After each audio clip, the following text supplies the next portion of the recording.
All right, I'm rolling a d4. I'm rolling a d4 minus 1. This is how many times you can bitch about having to re-record and talking about the old episode. Boy, I sure hope it's 4. No, it's minus 1, by the way. Why is it -1? That doesn't make any. Why is it -1? That's not how D&D works. It's 2 minus 1. Your modifier is minus 1. No. That's D&D, baby. No, So you I get don't have a 1. -1 modifier in anything. You get 1 time. I don't have a -1 modifier in any. All right, chat. Does he get minus 1 or is he plus 0? All right, let's just get it going here.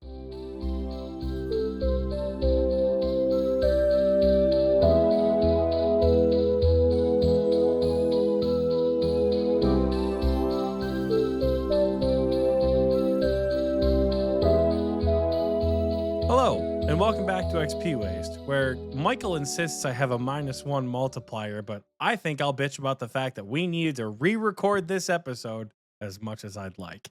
Hi, I'm Oxie. And I'm Michael. And if you're new around here, welcome to Xpwaste. We're a show about old school RuneScape. And today, this episode is no different. We usually talk about the news. We talk about game updates, talk about things happening in the game. Sometimes we throw a little tier list at you. Those are fun. I would say like 95% is about RuneScape. The other 5%, you're just going to have to find out. If you're not new around here, the comment about the D4 and the multiplier, I'm sure we'll get into it. But it's an interesting subject to say the least. Oxie, how are you? I've been better. Let me tell you, I've been better. Tired, boss. It is. I'm gonna do Michael's favorite thing and read out the IRL time. It's 11:01 Eastern time because somebody bought a new headset for bingo, and somebody had their audio dubbed over because despite having a microphone attachment that is not attached to his headset, the microphone still somehow has a fucking microphone. So someone's audio was doubled over for the entire 3-hour recording.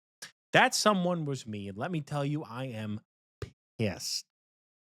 Because like this headset's getting returned. HyperX Cloud 3, don't do it. It's got a weird built-in microphone. It's not doubled over on Discord, but it is doubled over everywhere else. And there's no source for it on OBS, which is also not fun. Thoggart says, all my homies hate HyperX. I was not one of the homies. I loved my HyperX Cloud 1s and my Cloud 2s. But now, or my Cloud Alphas and my Cloud 2s. And now the Cloud 3 in the bin. I might need to look into something different. So, yeah, it's kind of good because the episode we were going to release was effectively old news and just us bitching about capitalism. And I know a lot of you guys love that, especially all of you guys who comment about how much you love it. Keep those coming, by the way. We love you guys. Yeah, we're not talking about that today. Thankfully, we'll get into that though. Yeah. So I've been better, man.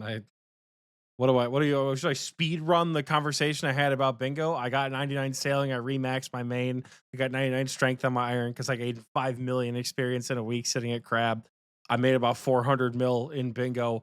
I got a shadow. My team finished 4th by a wide margin in a disappointing fashion. But we put up a great effort, and I love the herd. And Michael was my co-captain, and I'm honored to have him as a co-captain. That's how I've been. How are you, Michael? I'm doing well. I mean, I've started a new arc since yesterday, and that arc is RuneScape Dragon Wilds. I played about 4 hours today, and I think this will be my post bingo recovery prescription that the doctor ordered because it was fun when you and I played it. We played about, I mean, I had on my Steam, it said I played about 5 hours. I didn't complete everything there was to offer as far as like getting all my skills to max, crafting all the items, doing all of the quests, killing the dragon. So like I didn't do all of it in those 5 hours the last time we played. So I have a lot to look forward to, but they're adding more in like a week. So on the 31st, I think there's going to be a brand new expansion. I don't know all of the details. I know that they're adding like dragon hide armor for range and mystics for mage. They're like they're adding different tiers of melee armor, and I think it's going up to mithril at this point with the new expansion. So slowly but surely, this game is expanding. It's coming into its own, and I'm excited because unlike a lot of people, I never played Valheim, and so I have nothing really to like bounce it off of when it comes to my experience playing it. So to me, this gameplay is unique. But for others, it's like, oh yeah, this is Valheim with magic, with a RuneScape twist. That's cool too.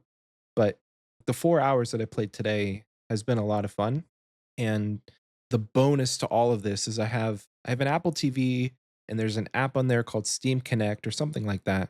And basically, I can play games that are on my computer on my TV in the living room. So all I need to do is just connect a controller to my TV, and then I can sit on my couch and play games, which, if I'm looking back at this time last year, is basically how I put like 2 to 300 hours into Red Dead Redemption because I was just sitting playing on my couch and it was a lot more comfortable than having to like sit at this chair and look at this kind of small screen where I can be in the living room, hang out with the family, play some Dragon Wilds. So to me, it's like it's a no brainer as far as a game to get back into for the next 2 to 3 weeks while we wait for leagues and kind of have that post bingo recovery. Um, Not that I won't be playing actual RuneScape because I still have goals, but Dragon Wilds is I get the feeling like it's gonna scratch an itch for me, and I'm excited about that. But as far as like recapping in like a speed run way what we talked about in the corrupted recording, bingo was amazing. Shout out to the herd. We can officially announce you've already seen it if you've played the bingo, but we have the top three. Shout out to the other event planners because they're really picking up my slack in particular, where they went through all the screenshots, validated everything, made sure all the points were correct. And as it shakes out, Brutus and the Rocky Mountain Oysters first place, Perilous Goons up second, and Three Mains One Cup in third. Oxy talks about a wide margin, and it was pretty big. I mean, so our team, the Herd, came in fourth with 690 points. Third place sat at 757 and a half.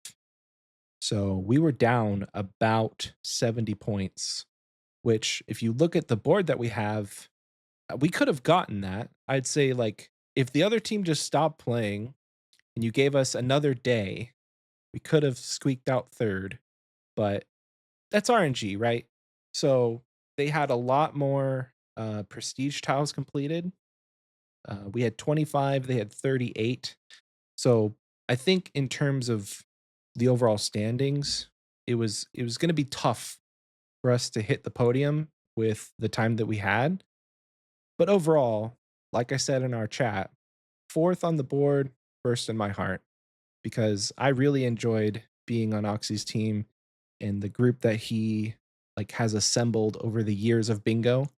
And We had the same conversation yesterday. You were a part of the so teams. no, I'm kind of like referencing that, but yes, I was a part of that team, but you call them the bingo regulars or like the usual suspects. Like these are the people that you try and go after for the most part. Like I had a couple people that I wanted on the team and they amazingly fit in perfectly. Like you couldn't really tell who were people that I wanted to draft versus who were people that you wanted to draft. Everybody was just so cohesive. But no, like the group that you normally draft, who you play a lot of these events with, was a great group of folks. So I'm honored that I was able to be a part of it, and I'm mourning the loss of not being on that team in the future.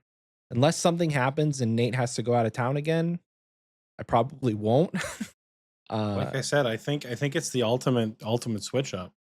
You have Nate as a co-captain. You draft all the folks, and I'll just sit out fall. I'll sit out fall bingo. Here's the thing, But dude. Though I'm already planning to not play in the fall, just because. I know I'm gonna be busy. Like, I want my business to ramp up to a point where with all of the things that we have in the fall, like RuneFest, I'm potentially going to Michigan sometime in late summer. So, like, it's it's incredibly difficult for me to take off time if it's not like a holiday or, a very important event.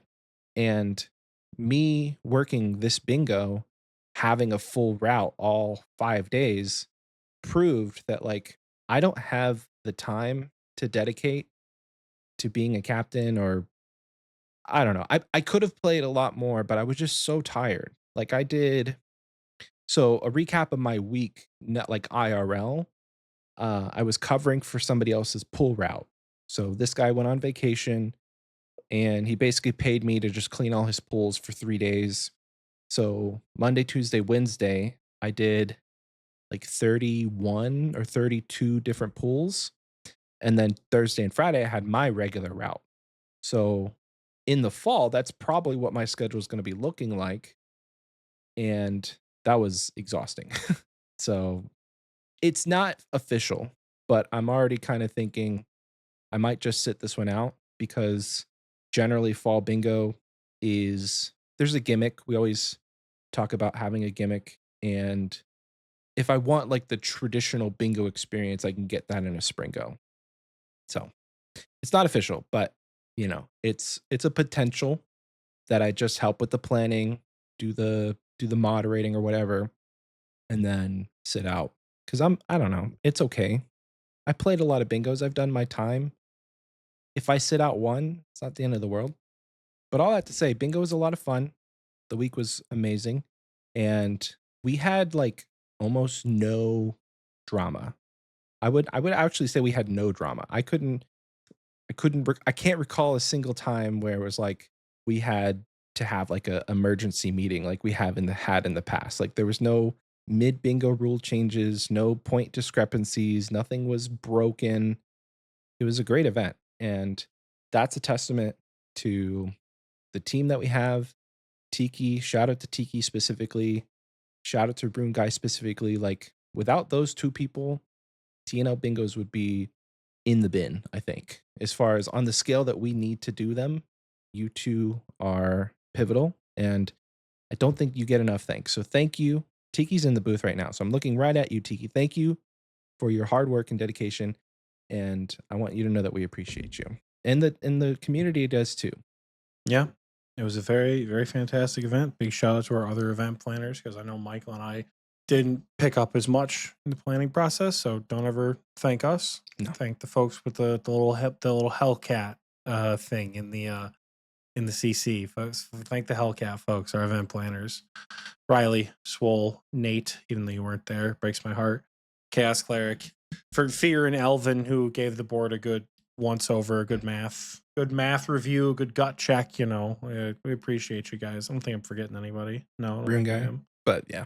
I mean, yeah, yeah. Everyone but Rune Guy. Fuck you, Rune Guy. I'm kidding. I'm kidding. That's all I had for my week, basically. We talked so in the episode that won't get released, we bitched about boat combat. And then we bitched about the price increase. So you're not We missing talked about much. bingo. We talked about bingo. We talked about the price increase. We talked about private equity and capitalism. Like I said, some of you guys would be getting wet like Sabrina Carpenter over that one. I get wet. Never mind. That joke didn't land the way I wanted it to. And then we talked about boat combat. And Michael and I don't really interact with boat combat. And then I streamed later in the evening, and it was a fun stream. But for the first 20 minutes, I had to fuck with audio problems because of those fuck ass headsets. So when we discovered that the episode was totally fucked and in the bin. Couldn't So save we're it. going to re-record it today, and we're like, oh, we could talk about the same thing, but that sounds miserable. Thankfully, however, today, Monday, March 23rd, Jagex released our first official information-heavy blog about League 6 demonic packs that starts on April 15th. Let's go. Now, I'm a level with you guys. This news is coming out 3 or 4 days late, right? Came out on Monday. Yeah. If I was a betting man, Double Shine's already got 3 or 4 videos on his page about it, Mhm. right? So go reference him if you want all the details. Right now, there's a bunch of there's a whole puzzle that's written in some sort of code that, again, if I was a betting man, by the time this episode is released, will likely already be solved. Tiki said it's not too hard, meaning it's already been solved. I saw it on Reddit. It's if you want spoilers, it's just essentially something that Yama would say. It's a lot of words for not really saying anything. I think that the way that you would solve it is like there's regular there's letters in there, but then there's just a regular like a lot of gibberish. If you filter out all the gibberish, you're left with the letters and you can read what it's saying. But if you like interact with Yama's dialogue, him talking about contracts and all of this stuff, that's what he's saying. Unfortunately, Well, it's not interesting. Well, Tiki said it's not really spoiler, it's just flavor. There's 2 puzzles in there. One's a Ooh, nursery rhyme and the other is what Michael is describing.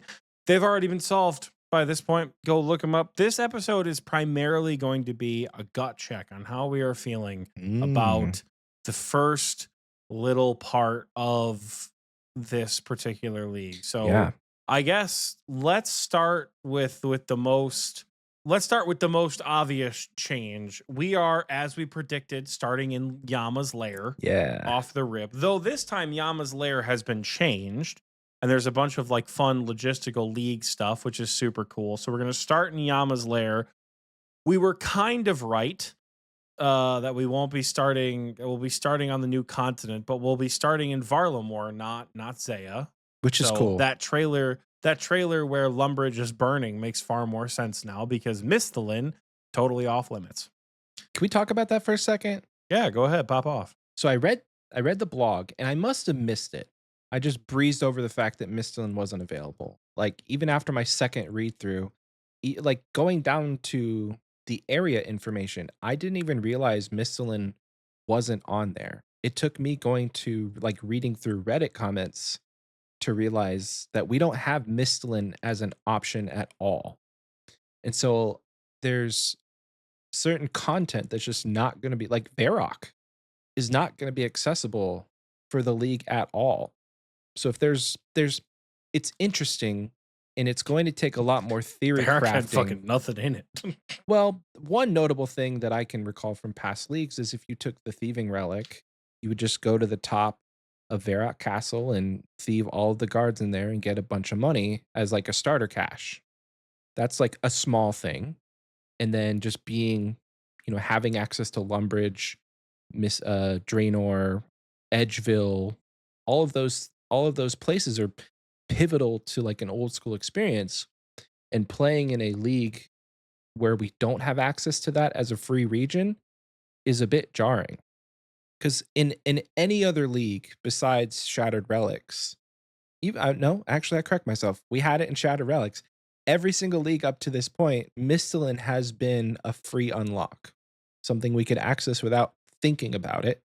So when you start to think about it, like I have, there's certain strategies that I have leaned on in the past for the early game, such as doing like Daddy's Home for free construction XP and supplies. Like having that gone is going to throw the smallest of wrenches in my like initial theory crafting that I usually do. So you can't follow any old guides of this is your day one strategy because we're not like you're not even able to step foot in Mistalin. And a lot of the stuff that we've seen in past leagues guides, that's where you do a lot of the starter tasks. Like chop down the potato tree, go and do this. Like it's just going to be a lot different. So that threw me through a loop when I finally realized it, and I think it's cool. I think it's really cool. I don't know what like lore wise what Yama's beef is with Mistalin. If you have any insight into that, I'm all ears. But he's got beef with Mistalin for some reason. I just don't know why. Honestly, who cares? I love this change. I love that this is exactly what we need to keep every league being area locked feel fresh. I love this change. I'm curious how we're going to physically get to Yama's lair. Maybe I didn't read that well enough in the blog post. So obviously it's accessible, right? But Mhm. it's in Zaya. It's in the Shazian area. So I'm curious how we're going to access it There's a from portal Varlamore. there's a portal in Civitas? but Okay. is yeah. That answers that literally answers my only question that I would have had because that's awesome. We can just get back there from Civitas. This change is excellent. Yeah, I I am agree. so excited because I have played from Leagues 2 up through Leagues 5 pretty religiously. For Leagues 2 and for Leagues 3, I believe I was actually there at the close. Maybe not Leagues 3, I don't remember, but I was there when the server shut down and kicked everybody out. I love Leagues. Y'all know this. The starting area of Mistalin, or not Mistalin, the starting area of Varlamore and Mistalin being just totally gone, that derails the first several hours It of does. gameplay. And oh, I love it. I love that so Yeah. much because Francine mentioned in the recording booth chat, there's no birdhouses, there's no herby, there's no fossils, there's no crazy, there's no deranged archaeologists, rather. There's no fossil island wyverns. Thank fuck, we're not going to have that task. There's no volcanic mine. By proxy, that means there's also no rune or adamant dragons because there will not be access to fossil or to Litherkin, to that vault over there. It also leads to the question, will there be access to Castle Wars? That I do not know because Castle Wars is accessed from Edgeville, but Castle Wars is also accessed from the Ferox Enclave. It says notable related activities, right? It's accessible through Kandarin, though I don't know how it's accessible through Kandarin. Are you talking about Clan Wars or Castle Wars? Oh my god, not Castle Wars. What's the fucking Clan the one Wars. with the big? No, not Clan Wars. The fun one that everyone bitches Oh, Soul about. Tiki Wars. knows it. Soul We're Wars. both There it is. wrong. Will Soul Wars be accessible? I don't think Soul Wars is gonna be accessible. Which is it's like it That's sucks, crazy. but it's okay. It's going to force me to figure out a way to get pure essence, but Exactly. And it's that's that's literally why I the love only it so thing. much. That's why I love it so much because we don't have access to Soul Wars, which in previous leagues, I think Leagues 4 notably, was like the best combat training in the game, that and pest control with all the points. Yeah. That's great. We don't have it. Like, it sucks that we don't have access to these things because you're right. How do I train construction without daddy's home? Yeah. How do I do all the basic, like, what am I going to do about cook's assistance, shit like that? There's no chest to buy items from Recipe for Disaster. Yeah, we won't We have don't have Barrow's any of that. gloves. Well, we never have Barrow's gloves. You never have enough Oh, reasons really? for Oh, Barrow's okay. gloves. No, you never do. Barrow's gloves have never been accessible outside of Shattered Relics, I think. That said, oh, this change makes me really excited because a Varlamore start is so stupid fucking strong It that it is. almost completely shifts what we care about from Mistalin. Like, not having Mistalin and needing to change our strategy is going to be so much fun because Varlamore, they literally just say in the thing, like, what do you have off the rip in Varlamore for? I think it's like, what does Varlamore have? Amoxolotl, the Doom, Gemstone Crab, Huey, Moon's Apparel, Coliseum, and Vardor. Because Desert Treasure 2 is open off the rip. Right. So everyone can get a fucking SRA over bingo, which is gonna be so fun if you're a melee relic enjoyer Which to grind out we the both know I SRA. probably will be. You'll probably be a melee enjoyer. It's my never miss Tebow, my beloved. I don't know. Maybe I might go magic this league, but we'll have to wait until they give us more info on the combat tiers or whatever it is, the Yeah. combat masteries. They've got some Slayer monsters. They have a variety of quests, including the Ribbiting Tale of the Lilypad Labor Dispute. What else could you really need? Varlamore is not just the main content or continent either. Varlamore also includes Alderan and the Talati Rainforest, obviously. So a lot of extra stuff there, and Auburnvale. So you'll have that fletching minigame. You'll have that fuck ass mastering mixology mini game. Worm agility, hunter rumors. You have access to fairy rings, all this other cool stuff. It's oh my god, Moons of Peril, Michael. Perilous Moons being auto completed off the rip. You could just run right into fucking Perilous Moons. You shouldn't, but you can. That's awesome. But that's awesome. It is cool. With combat relics. with the combat masteries that they give, Moons of Peril theoretically shouldn't be so abusive as they are in the main game. Right. Oh, early game Moon's armor is gonna go so crazy. Granted, sucks that like something like sailing isn't accessible just for all the little tiny islands around there, but it's very hard to balance. So I totally understand I why. wasn't surprised, but I also am disappointed. That's kind of where I'm at. That sailing is not a part of this league. I know the disappointed part of me is think there's just a lot of content with sailing, but the part of me is not surprised is also saying like, yeah, that would be a nightmare to balance in a region locked league. So I Hmm. get it. I get it. I if I had to take a stab in the dark, I don't think we're going to get sailing in a league probably for like another year or two. Not in its current format, no, and I think I'm okay with that. Yeah, it's fine. I I'm stoked for the Varlamore start. I can't wait to get more theory crafting on the board of like what a good Varlamore start would be. Jagex Riot says all I can say is that this league seems like it will be lit. Good job, Jagex, and still fuck Mod North. AL. That's a real one right there. That was we popped off about our favorite Lord, our Lord and Savior CEO last episode. So maybe it's good that that one didn't get released. Oh, Michael, there's so much good shit. Okay, so how do you want to structure this? Because there's a lot of info. There is a lot of There, info, and I don't think we run through all of it because we're going to be here forever. I think gut check off the rip. How are you feeling about like we talked about the Mistlin start, we talked about the Yama start. Gut check off the rip. Let's talk about the new relics. we could go into relics first, or we can go into area unlocks first. It's all the same areas. It's all the same. It's It's the the same same areas they've been. areas, but with Mistalin not being available and having Varlamore as a free region, I guess my question is, does that change any sort of strategy for you? Or is it going to be Varlamore, Zaya, Mauritania, Asgarnia, like your constants? I guess it is. And here's my Well, I mean, thinking. so that's the thing. That's why I want to talk about relics because it's going to determine what routes we pick, right? Yeah.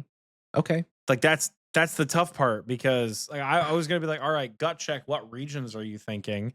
Because like But that's a valid question because I am it's on the so hard. fence. I'm on the fence because I know I want Zaya and I want another raid region. And I've never picked desert before. But do I care? Do I care about Tombs of Amasket that much? And do I care about Cowfight Queen that much? Those are your big two in the desert. Like, as far as content goes, Leviathan, Guardians of the Rift, well, Temporos, I'm talking about Sorcerer's bossing. Garden. Yes, we have Leviathan. Don't really care for Leviathan. As far as a boss goes, like a take it or leave it. That's why I'm leaning so heavily into Mauritania because hard mode Tobs during leagues has been fun for like the last 3 leagues. But also, on that same note, I've done the same regions the last like 3 leagues. I'm battling with myself in region picks because here's where I'm thinking Varlamore, Zaya, Wilderness, Mauritania. But if you go back in the archives, I've had Zaya, Wilderness, Mauritania as my 3 since I can't even remember when. So do I change it up or do I go with what I know? I know the one that I would pick Wilderness, Mauritania, Zaya. I know those 3 combos, at least for me, is fun. So do I stick with fun or do I change it up? And like the only thing that I would want to drop is Mauritania because I love the wilderness during leagues. Having access to what I hope is going to be the Kopesh is life changing. Everybody got to experience the Kopesh in Gridmaster, and I think it's going to change a lot of people's opinion of the wilderness because like PvP is not a thing. That's what most people are worried about. So you've got busted prayer training, you've got revs that shit out drops, and you've got all of the wilderness bosses to grind for. Plus, with this last league, the Echo boss was KBD, and it dropped the Kopesh and the Thousand Dragon Ward, which was an absolutely busted combo. Pair that with the spec relic, and you are absolutely nuking everything. So there's just a lot to decide. If I had to change it up, because I know that's what you're thinking. If I had to change it up, I would probably drop the wilderness in favor of Asgarnia, but I probably like it's going to be really really tough to make that decision. And I foresee myself still struggling with it like probably until the 14th, the day before leagues. Like it's incredibly tough because I think I've locked in Zaya and Mauritania. I think those are locked in because everything else just seems kind of boring. But having access to two different raids to keep the content kind of fresh, and then you get to play with different groups of people. Like we have people who will choose Mauritania and not Zaya, and then we'll have people who choose Zaya and not Mauritania. So then like you get your different raid groups together, CMs, hard mode tobs. Like that's going to be a lot of fun. I don't think doing 1000 invocation toas is going to be fun. If I'm being honest, that's just me. There are people looking at you, rat surgeon, who is going to pick Toa in the desert and do 1000 invocations solo probably, but that's not me. So I've got a kind of an oddball of a third pick, either Asgarnia, the Wilderness, could go Kandrin, could go Taranwin. I've never done Taranwin. Having access to CG and Zulra and just like Prif in general, the problem is for me, Taranwin as a choice, it's lacking in a lot of content. Whereas I think Asgarnia with God Wars and the Wilderness with all of the PVM available is just like a superior pick. It's it's hard. This is where I need more information about relics, and I need more information about the echo bosses to choose regions. So, number one, I'm gonna make a bold prediction. I'm Ooh. gonna make a bold prediction right here, March 23rd at 11:33 p.m. Right, the day this blog came out. They are not going to give us the Thunder Kopesh from an Echo boss. They are not going to give us the Dog Sword, and they are not going to give us the Soul Spear from an Echo boss, the Sunlight Spear. They're not going to give us those items. They gave them to us in Gridmaster for free, and I have a suspicion that they are going to find a way to give us one or all of these weapons along with a relic choice. Oh. Okay. It will be a relic upgrade, and then you will also get a choice of weapon. You will Okay. get a choice of would you like the Kopesh, the Sunlight Spear, or the Dog Sword. I believe those are going to, because those are the three that made it into Gridmaster. I know there was Drygore Blowpipe as well. A lot of stuff that came from the Echo bosses was in Gridmaster. Yeah. And a lot of people got to experience that. Now, the reason I say they're going to do this is because I doubt Jagex is going to want to run it back in exactly the same way. Yeah. Because every single region that had an Echo boss had other bosses that could have worked, right? That's We'll use true. Varlamore, for example. They had Fortis Coliseum with Echo Soul. That's an awesome choice. That's a fucking kick-ass choice. I want you to picture what Echo Vardorvis could look like. Ooh. What does Echo Doom look like? Probably fucking miserable if I had to guess. I'm not good at Doom. What does Echo Yama look like? It is Yama's league after all. You think Yama, the devil himself, is going to let anyone else outshine him? Come on now. What does Echo Zulra look like? What Okay. does, like, there are so many other bosses. What does Echo Kraken look like, for God's sakes? Like, there are Right. so many other bosses that could be good stand-ins, because even if you go Echo, you could take the route. DT2 is unlocked for everybody, right? You could take the DT2 route for everybody. Awakened Duke, not Awakened Duke. What's it called? Echo Duke, Echo Whisperer, Echo Leviathan, Echo Vardorvis. Mhm. You could do Echo Scorpia, Echo Corporeal Beast, Echo something in the wilderness. That Echo Revenant Maldictus, for all I care. Yeah. Echo Araxor, Echo Nightmare. Like, there are so many choices beyond what they offered us that I think I'm going to be shocked if Jagex says, hey guys, here are all the same Echo voices.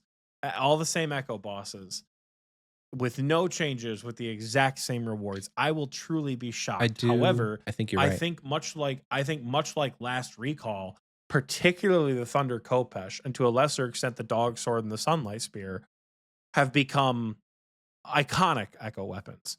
They gave us the stat sticks from DKs. They gave us the Drygore blowpipe. They gave us the fucking cloaca launcher from Hesperia or whatever that fucking thing was, you know, and the weird gauntlets from GG's.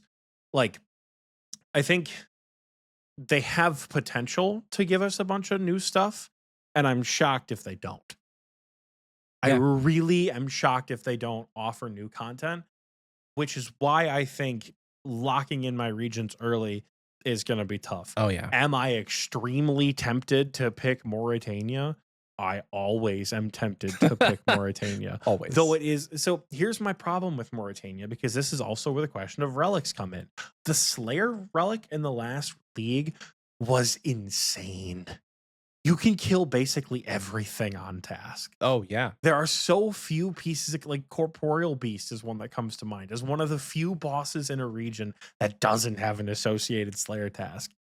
Nightmare doesn't have like Yama doesn't have an associated Slayer task. Yeah. That's it. Right. That's fucking it.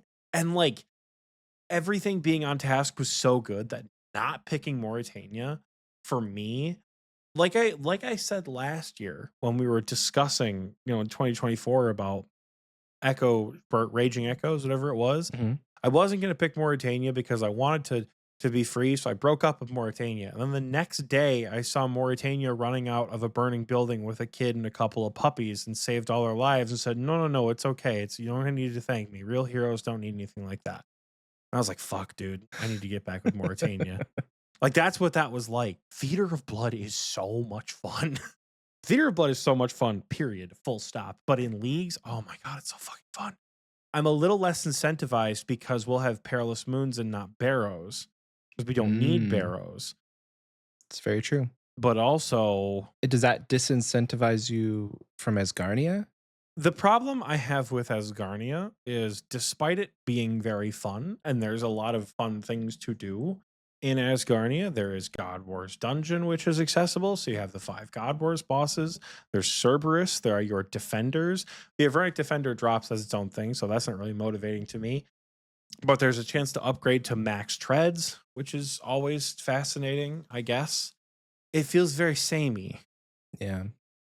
The problem that I found in Leagues 2 and Leagues 3 with God Wars Dungeon was get a really strong spec weapon, like a barrel chest anchor, for example.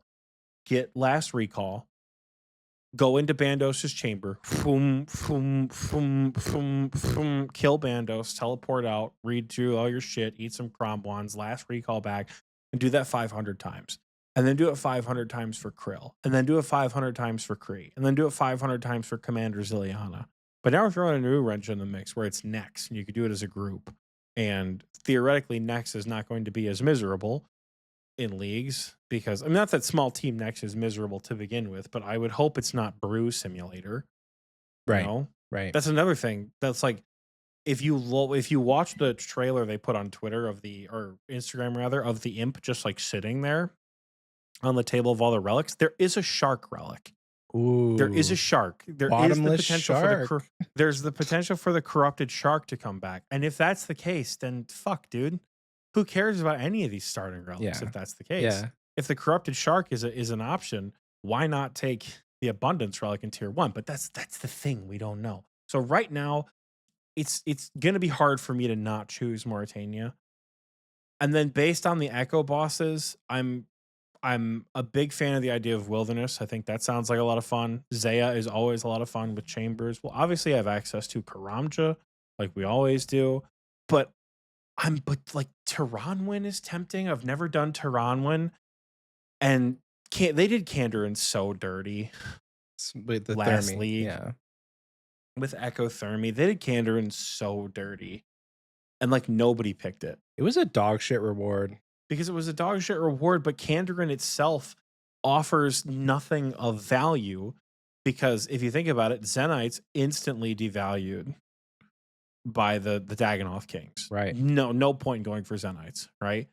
Even even if you wanted a cult, doesn't matter because you have a shadow, you have a 2-tick shadow with the stat sticks from DKs, you know? Yeah. Oh, cool, you have the elemental thing. I also chose desert and have a shadow. Or I chose even better, I chose Zaya and I have ancestral with my mega rare ticket and I have a shadow in Zaya. Like it doesn't fucking matter. Yeah.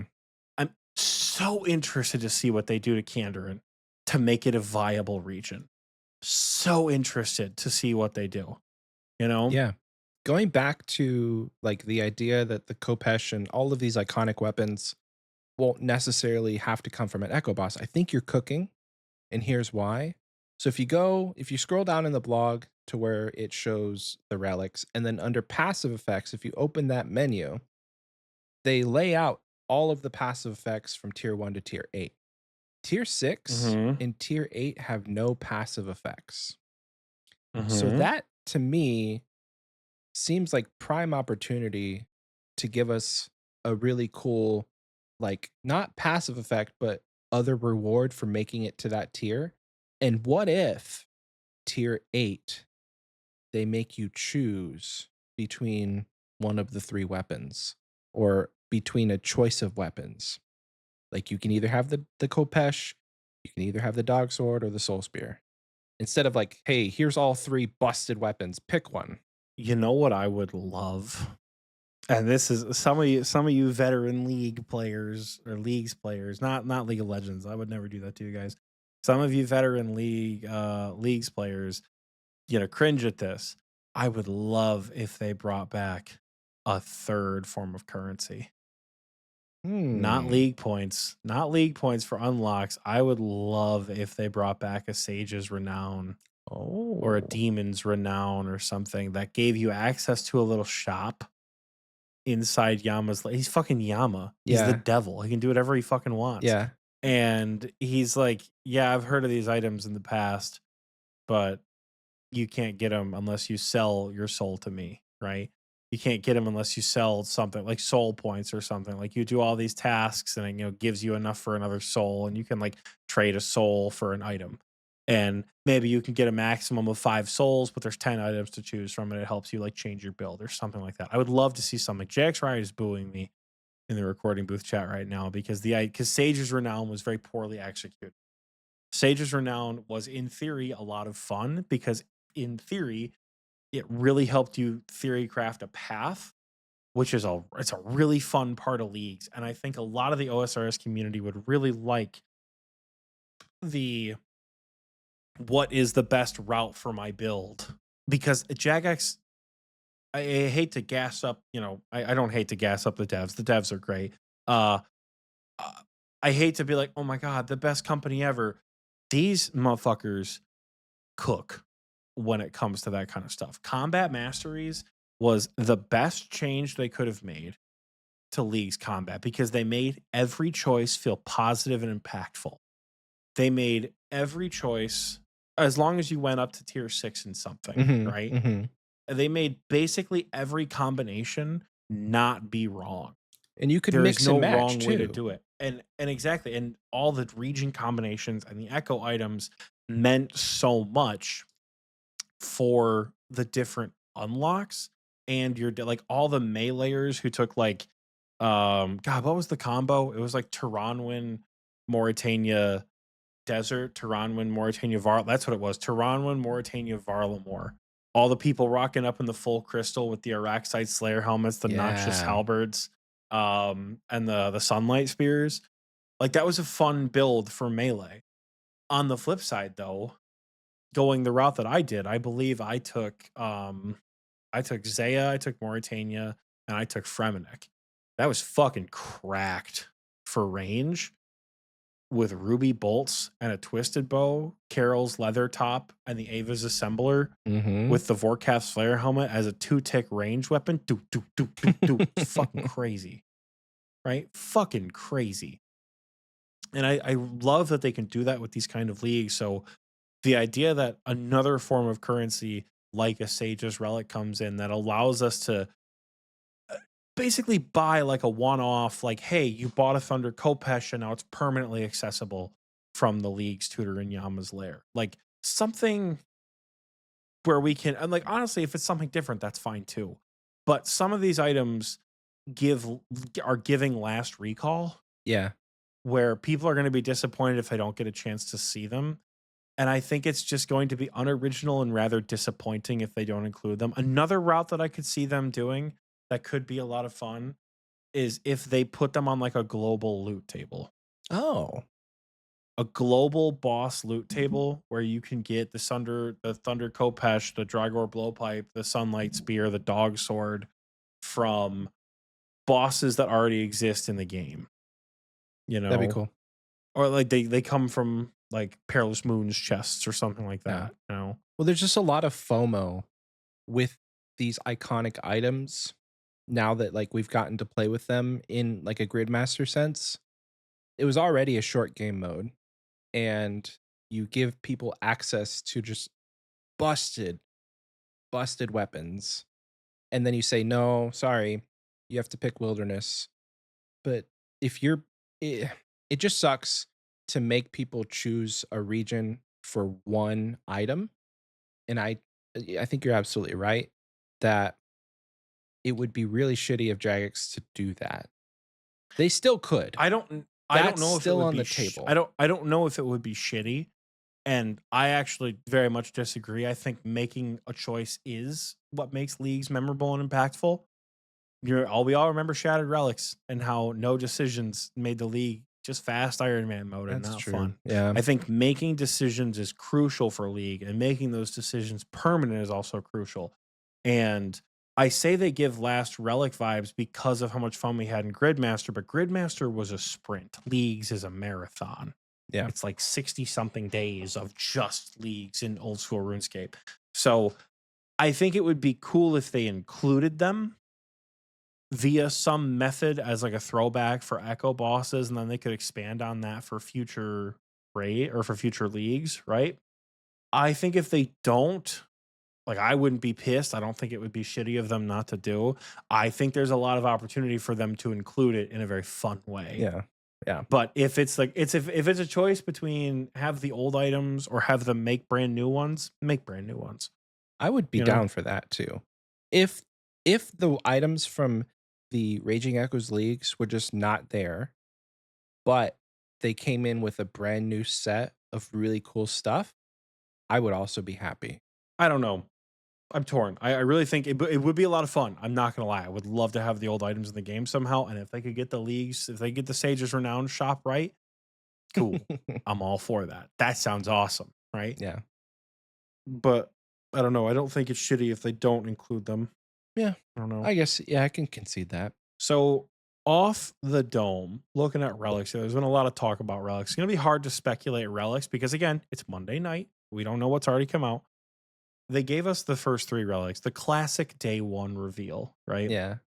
This is off the boat, or in this case, out of the lair. Your first relic choice without really thinking. What's one that stands out to you that you want to pick? Go. I think abundance is a cool enough new take on a first tier relic that I would want to try it. A lot of people are saying that like abundance is kind of just good in the early game because it gives you a plus 10 on all your skills that are non-combat, and then it can give you money based on the XP that you gain. But having a permanent plus 10 has been something that I like having a permanent boost, I should say, because I think it was Production Prodigy gave you a plus 12 in past leagues. So Hmm. that to me was something that I always appreciated with Production Prodigy, being able to craft items, create things, and do things just a lot sooner than you should be able to because you have that like visible boost. So I don't see it as something that's going to be only strong in the beginning, uh, because by the time you get to those later skills, I guess like an example, the difference between 82 mining and 92 mining is millions of XP. And if you pick Asgarnia, you get to 82 mining. You have amethyst available to you right off the bat. So then you can access the content sooner, and then you don't have to spend as much time skilling, which can be somewhat of a pain for some people. So for me, I'm between Abundance and Barbarian Gathering. I don't see Endless Harvest as a strong enough first pick contender, just for the simple fact that literally it's AFK simulator, and I don't know how much I really care about having logs, ores, and fish, because that's only 3 skills that you can AFK. Whereas with Barbarian Training, you have those 3 skills, but then you also get a token amount of strength and agility. So there's pros and cons. I just think that Endless Harvest has a lot less for me. So I'm between Barbarian Gathering and Abundance, and I like at this moment, if I had to pick one right now, I think I would be picking Abundance. Endless Harvest really has fallen from grace, hasn't it? It really has. Endless Harvest used to give you a pickaxe, an axe, and a harpoon, all equivalent to the crystal variants that you could wield at level 1 and gave the 50% chance to reroll. So basically, what Barbarian Gathering does is what Endless Harvest used to do. They basically split Endless Harvest in half, Yeah. where you have the AFK aspect, everything's doubled with double resources, all automatically sent to bank. But Barbarian Gathering gives the crystal benefit, the chance on failing to get a 50% chance of success. So you get that double roll, and it gives extra XP, and it gives you the knapsack, which you can store shit in. I think Barbarian Gathering beats Endless Harvest every single time, and there's no question. I don't think choosing Endless Harvest at the moment is worthwhile unless whatever production relic they make is absolutely fucked and pairs really well with Endless Harvest. No way of knowing. I do have a point to make with Endless Harvest. Something that I haven't seen before is they change it to now where you continuously gather resources from those sources, even if it's depleted. So a tree Mhm. falls, you can still chop. You can still gather the resources endlessly because everything's going to your bank and you're getting double of them. So they kind of buffed it and nerfed it at the same time, in my opinion. I saw a lot This of relic is for people who are gonna play at work. Yes, that's exactly what I was gonna say. I've seen a lot of chatter on Reddit about people who are like, "Oh, I'm picking Endless Harvest, no question, because I can 6-hour log and get, you know, 6 hours of logs. 6 6 hours of logs." And this is a really silly thing, a really silly concept that RuneScape players have developed, but the idea of the 30-minute auto log AFK is a thing. So, people are excited that you could just like get 30 minutes of Runite ore before you go to bed and you're going to auto log out after the 30 minutes. That's a thing. So, there is a place for people who are going to be picking Endless Harvest. I think it's going to be ranked third on the list of chosen. If they, when they pull the stats for this league, I do think that a lot less people will pick it, but there are people out there. I'm looking at abundance because it is very new and because it's very unique. Every time you get XP, you gain an additional 2 XP in the same skill affected by a league's passive modifier. So you get 100 XP when you have a 16 times multiplier. You get, what is 50. that? No, that's what's the math on that? Um 1920 per action if it's a 100 XP action. So instead of being a 1600 XP action, it's a 1920 XP action. This to me is the maxing relic. Yeah. This is how they have made equilibrium not suck balls, kind of. I hope they don't bring back, please, Mod Arcane, hang it up. Mod Arcane, hang it up. No more equilibrium. Unless that shit is absolutely goaded for real, please hang it up with that. However, um the plus 10 is certainly nice. It falls off in the later game, but I cannot lie, man, because Leagues is a marathon. It's real nice. It's real nice to have that so early on. Yeah. The other benefit to having the plus 10 is you get access to better training methods earlier, which in most cases, the better training methods are more XP. So if you're level 40, you have a level 50 training method such as herb lore. Those potions are worth more XP. So you're just going to be gaining XP faster because you always have access to something that is usually outside of your reach in terms of XP balancing.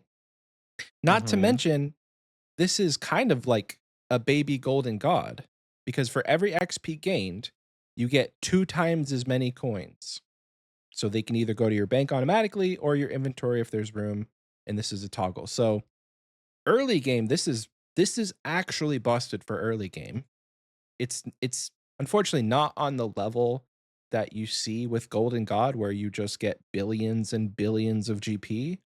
But for early game cash, as a starting relic, you've got your first million GP within a few minutes with how fast we gain XP in this game. Just think about what you end with as far as your total XP, times that by 2. That's all the money you really need for the league. It's going to come passively by doing things you're already doing. Here's my thing with money relics. Every season, money relics fall off so quick. Every single season, money relics are, oh my God. Oh my God, I have to pick Golden God. It's incredible. And then by day 3, you have 108 billion GP. What the fuck are you gonna do with that? You know? Oh my God, I have to pick Fire Sale. Fire Sale is so good. I have to pick Fire Sale. And then you get your Fury and realize, what do I need to buy from shops? Nothing. You don't need to buy anything from shops because you're an Iron Man. Who fucking cares? Right? Money relics, in my experience, are for people who are trying to hunt high scores very, very, very early on, which is why I'm hesitant for abundance. The plus 10 is very nice. I don't care about the money element. Yeah. I really don't. I don't care about the money element. I, and again, I say this now, there may be other things that the money element or the other relics that are released that make the money element important. Mhm. There could be a golden god style deal where like it is really good for prayer XP. The permanent boost, the extra XP, abundance, like it seems fine. I don't know because abundance for me is determinant on echo bosses. Mm. What are the most annoying echo bosses and other relics partially? What are the most annoying things to create, Michael? What are the most annoying things to create on an I Iron Man? mean, there's a lot. There's a lot. Jewelry, notably jewelry fucking sucks. Yeah. What else fucking sucks? Potions. Yeah. Jewelry and potions are 2 high level gated items, right? Fletching, not a big deal. Fletching is a joke in leagues. Construction, also surprisingly quick. Depending on where you go, you might have access to Mahogany Homes. Let me see if Mahogany Homes is listed. It is I under believe it Falador. is lifted, but you have to get Asgarnia. So Asgarnia is not a bad pick. Mahogany Homes could be a good construction training method. Tiki said Bofa, which that's only a you problem, baby girl. But like rune crafting, you take a bunch of noted pure essence if you select bankers now. Slayer is passive, hunter is passive, farming, wood cutting, fire making, cooking, fishing, smithing, mining, agility. It's all passive, right? So like the plus 10 boost is nice for that because you get to do it sooner, but it's also shit that you only need to do once. And to me in the last league, crafting was irrelevant because I chose Fremenic. It's part of why I didn't choose Kandarin. That's why I didn't give a shit about a Rancor. Yeah. I had a like an emperor necklace or whatever, the necklace of the monarchs, whatever it was. I didn't fucking care. Same thing with the emperor ring. I didn't fucking care. So if they copy the echo items, maybe abundance isn't that great because you'll get there when you get there. Right. I think it also matters later down the line what the production relic is. Right now, I'm leaning towards Barbarian Gathering. I think it's neat. I don't know. Like, I think it's very similar to the herb lore one, which, like, honestly might come later too, where you get a bunch of herbs from just doing gathering activities with your knapsack and with your herb pouch or whatever it is, you could get a shit ton of supplies, especially if it looked like they had the Pocket Kingdom relic as well. And Lord knows Mm. Pocket Kingdom solved herb lore like that. So the plus 10 doesn't really matter if you have Pocket Kingdom. You know, agility, I would be shocked if they don't give us a passive way to train agility. They gave us the passive way in Dead Man mode. They've given us Silverhawk boots in the past with Sage's Greaves. Yeah. I'd be shocked if they don't give us a passive way to train agility. They're giving us an early agility course to get us to worm agility, but down the line, shocked if they don't give us something like The that. problem with all of that, like that argument, is generally these passive things come at a expense. So in past leagues, it was like you could pick Sage's Greaves, or then there was two other really strong relics. And in past leagues, I have foregone the Sage's Greaves in favor of the other relics because I think if I'm remembering correctly, it was like something to do with I can't even remember. But to me, the passive agility XP was lower on the totem pole when it came to the other choices. Because I think Mhm. recency bias is coming into play a lot because of Gridmaster. The most recent game mode that we played, we had access to everything. But I'm forcing Almost. myself to remember that this is League and you have to make pivotal choices between really strong relic unlocks that could be in the same tier.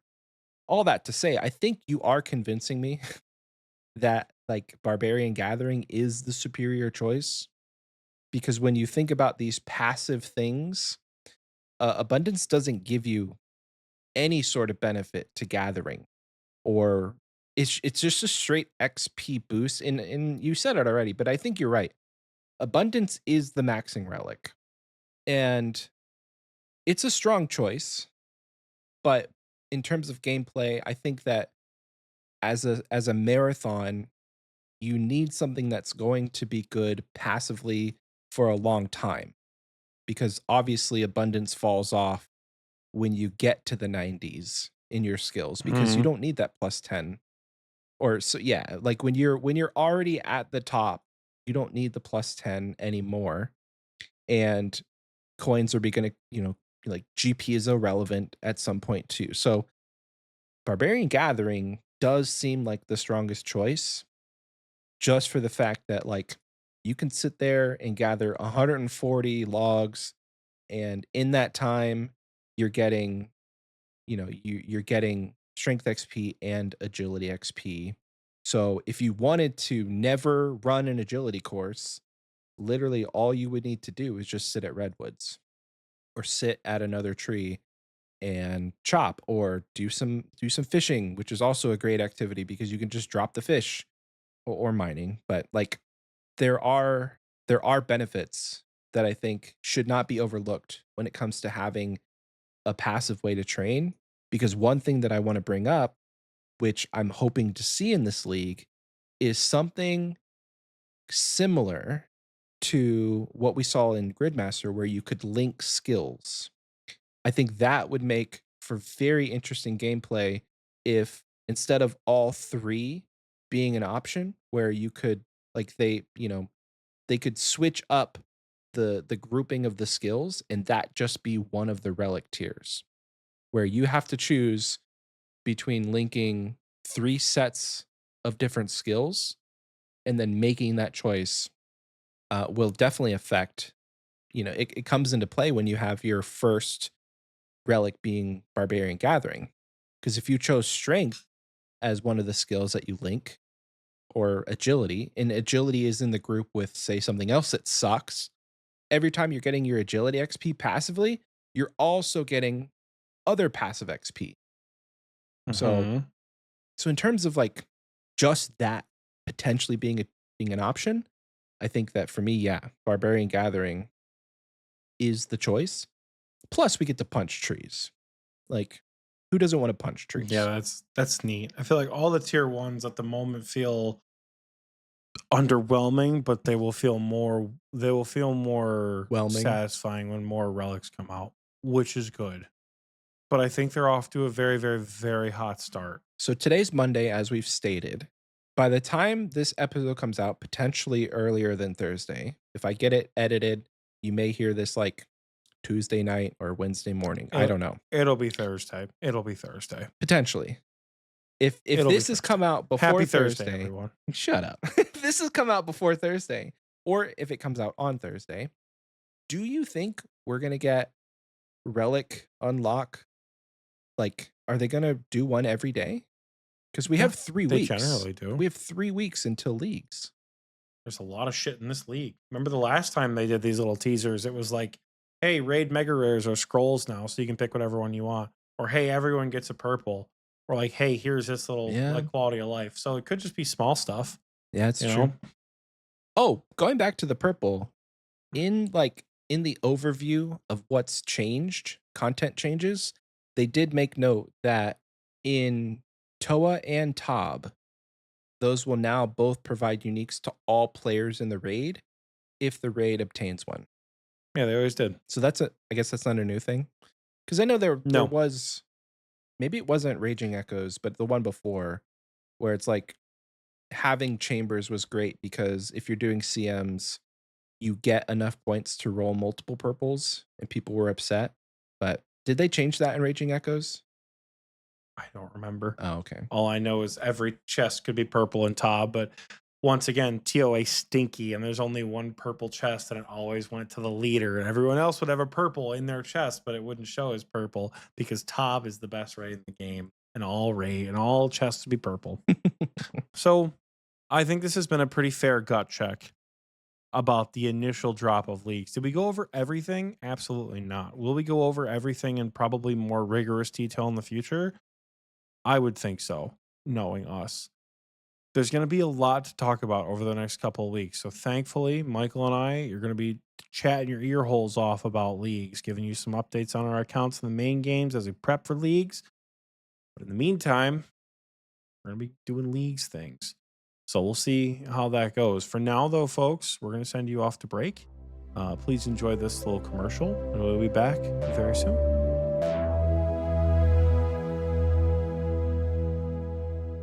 Howdy folks, my name is Prospector Percy and we're looking for some fine young adventurers who want to hone and grind their skills. Now if this sounds like you, then you gotta come on down to Motherlode Mine. Down here we got everything you need to train up them gathering and artisan skills. We got hammers, we got pickaxes, we got dwarves, we got other adventurers, we got a bank, and we got some baby moles. We've even got Grandma! Howdy Grandma! Howdy, Percy. You better go come on down here looking for ores, and let me tell you, we got all sorts. We got coal, we got gold, we got mithril, we got adamantite, and even runite. And where do all them there ores come from? Say it with me, fellas. Pay dirt! That's right, folks, them there walls are lined with pay dirt. Mine a bag full and toss them on the conveyor belt. Watch it go down the water. Say hi to the baby mole for me. Once it hits the sack, go mine some more. Load your pay dirt on till the bag is full and fix that dang wheel. When your sack is all full and you're picking through them rocks, you might find some of them there gold nuggets. I'll take them off your hands for all sorts of goodies like bags of gems and bags for coal and bags for more pay dirt. I've even got some fancy mining clothes because who doesn't love a fishing fashion skate? Cart your way down to Fallador to the Mudlode Mine just next to the mining guild to make all your pay dirt dreams come true.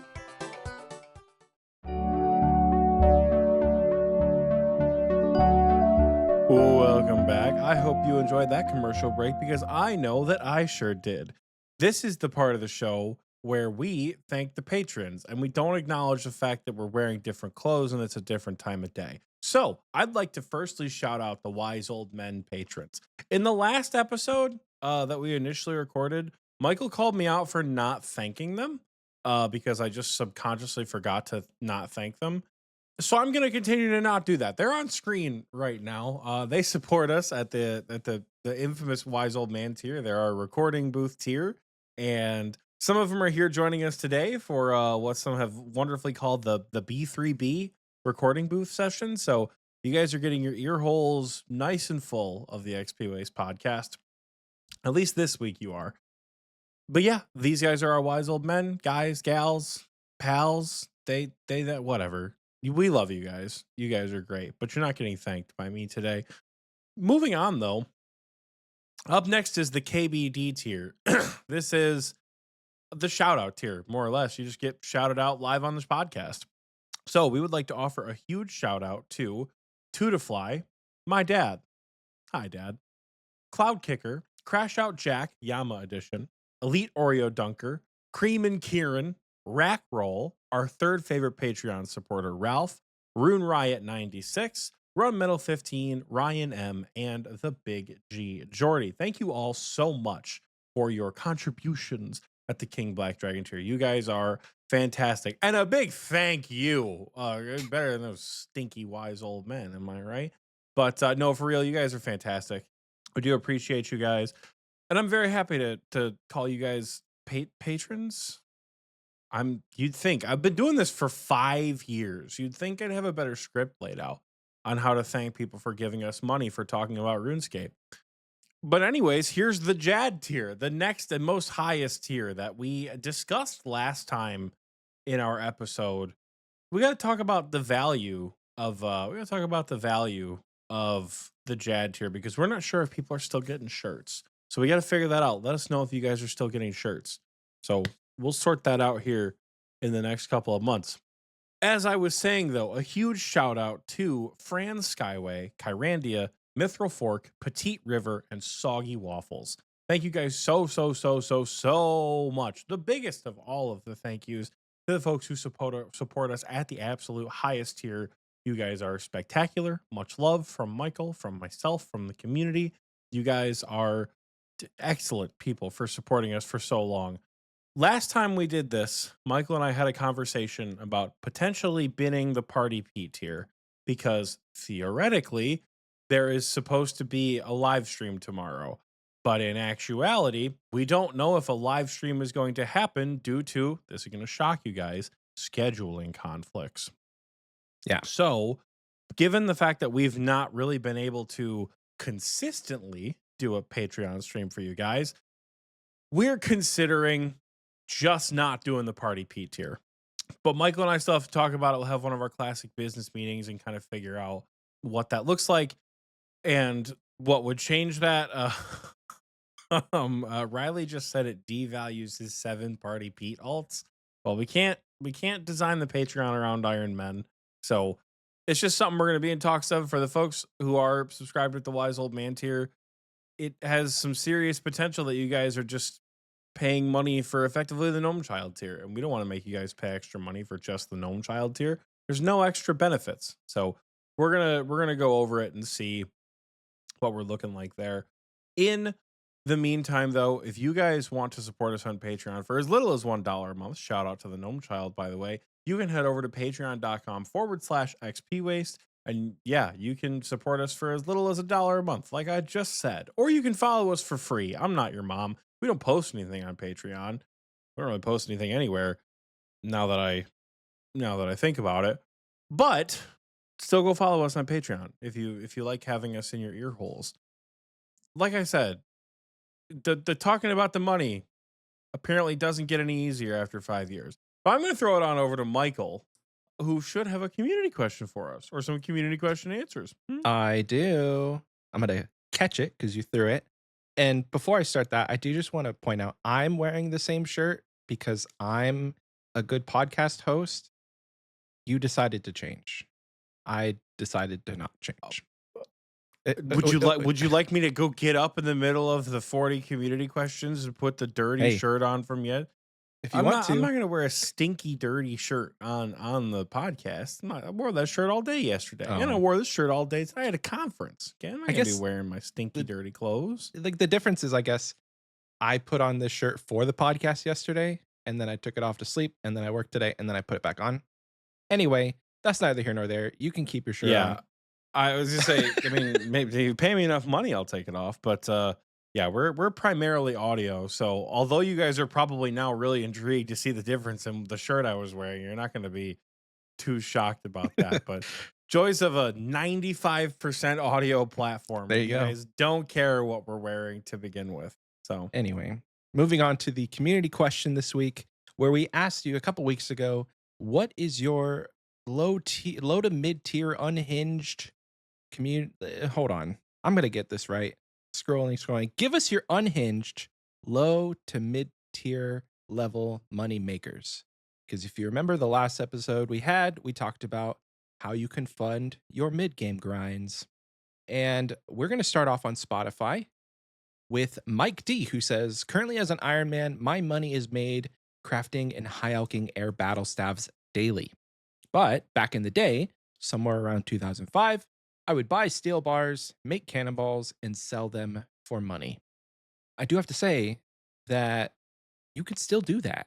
That is not just a 2005 strat. So if you really want to AFK, make cannonballs.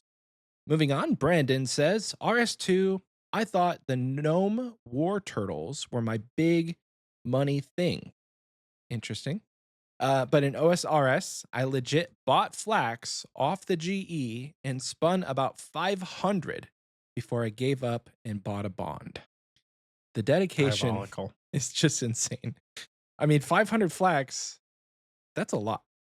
I'm glad you gave up, though. Next up, Fire Drillin says, on a free-to-play account, I processed iron ore into bars and made money by using rings of forging. Then I transitioned up to turning silver into tiaras. Don't do this. Don't do that. Don't do that. Don't do that.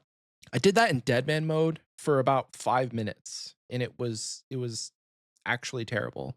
The margins were great because iron ore was cheap, iron bars were not, but just don't do that. There's better ways to make money. Moving on, Santher says, I used to AFK make cannonballs with the base mold in Edgeville for cash. That's 2 for cannonballs here. I think some other people in the comments said flax, so we're going to keep a tally. Moving on, though, Jason Hutch 92 says, I have made sapphire rings, made bottled dragon breath, killed men for clues and herbs, picked wheat, made corn flour, collected monk's robes, and telegrabbed wines of Zamrock. I think my worst one was picking up the iron ore that the power miners dropped. Oh boy. He's down bad. Picking up real bad. iron ore, down bad. But hey, you picked up the iron ore and then Fire Drilling bought it and made it into bars. So you guys are stimulating the economy together. So good on you. Next up, Switchy Shorty says, I remember when I first jumped back into OSRS. I thought I could get bonds and free to play by collecting monk's robes from Edgeville for like 80K per hour. I did this for way too long before a buddy of mine told me to stop being a bum and pay for membership like an adult. So many wasted hours, but I thought I was making bank at the same time. SMH. I haven't done the math, and this is the second time I've read this comment, and I still don't know the math, but 80K an hour to make 14 mil, that is way too many hours. You know, there was a period of time when bonds were like 4 mil, though. Oh, true. That's true. If you're doing this now, don't do this now because... Don't get me wrong. Even when bonds were 4 mil, that's still 50 hours. That's still 50 hours of picking up monk's robes. And if you think about it, a bond gives you 2 weeks. Are you going to even play for 50 hours in those 2 weeks? Probably not. That's crazy talk. Moving on, though, Z Zorgas says, I killed 1,000 plus giant rats right behind the Lumbridge Castle for their meat. The reason why I thought this was money was I was looking at the OSRS marketplace and saw rat meat was going for like 300 GP. My dumbass thought it was a good idea to sit there and train combat while killing them for their meat. I was so incredibly wrong. Yeah. Yikes. I mean, you made 300K, so like we can't really fault you. 300K is not the worst, but also okay, hold on. What's the math on that though? 1,000 times That's- 300 is 300,000s. Oxie, it's But not that did hard. they sell for 300 a piece? That's what he said. Because right now it looks like they're sold for 29 GP Oh a God. piece. OSRS rat meat. Let's see. Rat meat is view real-time prices. Let me see if I can do that in the last year. The real-time price of rat meat, for some reason, has fluctuated immensely, and then as of July 2025, tanked to where it is now. I don't know who's out there manipulating the rat meat market, but Maybe it was Scurious. When did Scurious come out? That'd be maybe a years correlation. ago. Years ago? Okay, well, who knows? It's not a viable money making method now. So don't do that. Yeah, don't do that. Moving on, Ladaki says money making peak for myself when returning to old school was waiting for the unpicked up worm bones after people killed them. I'm not proud of it. Listen, dude. Hey, they've got neck recycling as a moneymaker on the wiki guide. Yeah. So it's not out of the realm of possibility that you do that to make money. Really not bad. I mean, they're not like cheap bones. Like, I would understand not being proud of yourself if you were picking up like big bones that monsters dropped, but I mean, worm bones are at least worth something. So, not the worst. Next up, Spencer T says, I think the weirdest thing I did for money was killing jubsters in the Tower of Life. I had the exact, I hope you didn't do that for long response from my friends. Jubsters, I think we said last time I read this, they potentially drop lobsters, like noted raw lobsters. So like Either way, there's better things you can do That's with a your lot. time, but sure. way better things you can do with time. This one's funny. Next up, Otis says, fuck you, Oxie. I've only played an Iron Man account in my frontal lobe era using Iron Man guides for money, so I'm going back to my kiddie days. I catfished lonely schmucks, selling myself for 10K, then dipped and blocked said schmucks. If you, fellow listener, were one of these schmucks, I'm sorry. If you can prove it, I'll give you a refund. Otis. That's the most Otis shit I've probably heard Otis. in a long time. That is kudos to you, brother. But like, damn, that is some Otis shit right there. Otis. I love it. That's hilarious. Moving on. Bray Bray says, as a kid, I bought 20,000 vials and filled them with water and sold them for GP. When my frontal lobe developed, I bought magic logs and turned them into longbows and high-alked them to get both 99 fletching and 99 magic. Boy howdy. 20,000 vials. This had to be pre vial packs era. I'm almost positive, because there's no way that's profitable. Now, 20,000 vials, water vials got to be like 1 GP each. They're 4. I think I looked this up last time. They're 4 GP each. Oh, but what do you like? What's the profit margin? Because you spent 2 GP. Oh, my 2 GP goodness. a pop. So you made 40K.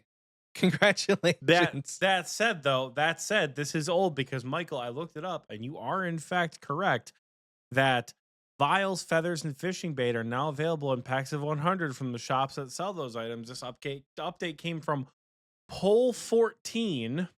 We needed something similar to help players buy the broad arrowheads and unfinished broad bolts from Slayer Masters in bulk, so we've brought them out together. This was an update that came out on January 6th, 2014. Oh, wow. Okay. So back in the day, you're right. This may have been a very profitable moneymaker. Sure.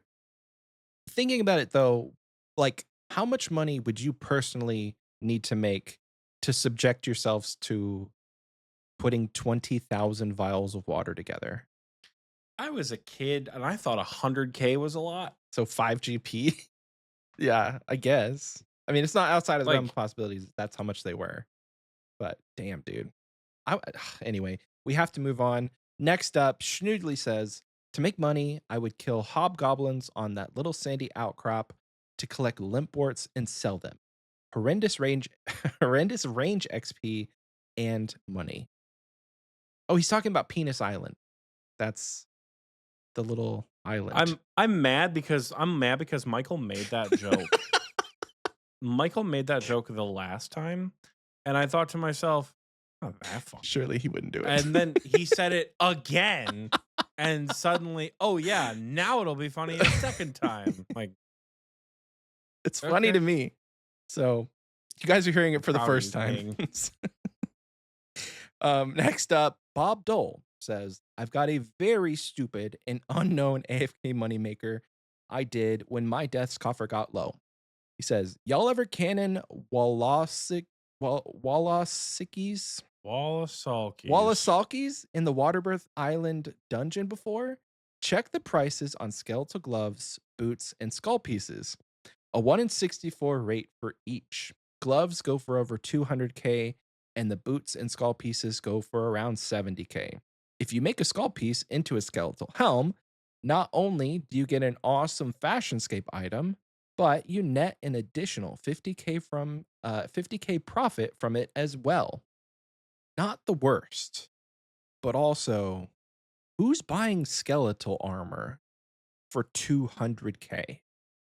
Is it like Somebody, a I'm clue? sure.